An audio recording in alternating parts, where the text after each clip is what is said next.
የሀገራችን የሌክዠሪ ፋሽን ኩዊን ማለት እንችላለን። ዘ ዋን ኤንድ ኦንሊ ዳናይት በዲዛይነር በተሞላ ቁም ሳጥኗ ውስጥ ምን ያህል ገንዘብ ኢንቨስት እንዳደረገች አብረን እናያለን።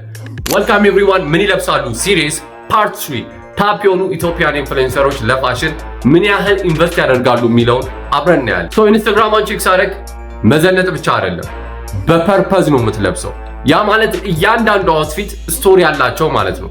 ለምሳሌ እዚህ ፎቶ ላይ ከጂቫንቺ እስከ ዶልቼ ገባና አውትፊቶቿ ኦልዌይስ ኦን ፖይንት ናቸው። ይሄንን ዶልቼ ክራፕ ታፕ ተመልከቱ፣ $415፣ ጂቫንቺ ኬፕ $300፣ ዶልቼ ስኒከር $700።